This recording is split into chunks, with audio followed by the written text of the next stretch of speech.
Cela fait 40 ans que Rubén est éleveur de bœuf et producteur de lait à Santa Barbara, dans l'ouest du Venezuela.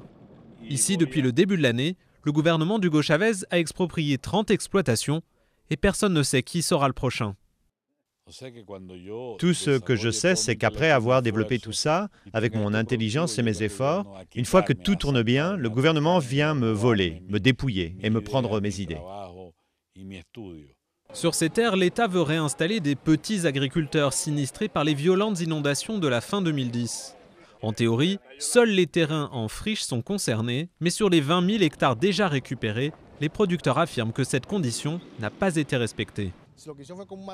Ils ont dessiné un polygone de 20 000 hectares, mais il y a beaucoup d'erreurs. Par exemple, toutes les fermes qui sont ici sont exploitées. Devant le portail de l'une de ces fermes, un groupe de paysans sinistrés est déjà prêt à prendre possession des terres. Nous pensons qu'il y a de la place pour nous, sur un bout de terrain, là-bas. L'expropriation n'est pas une politique nouvelle pour Hugo Chávez. 2,5 millions d'hectares ont été nationalisés en 10 ans pour être redistribués à des paysans pauvres. Mais les propriétaires terriens estiment que seuls 2% de ces terrains seraient aujourd'hui effectivement exploités. Eduardo, l'un des employés de Rubén depuis 30 ans, a peur de ne pas retrouver de travail si son patron est expulsé.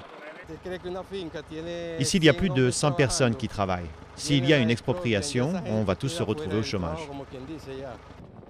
Hugo Chávez, lui, accélère sa redistribution dans cette région acquise à l'opposition, face à ceux qu'il appelle des bourgeois.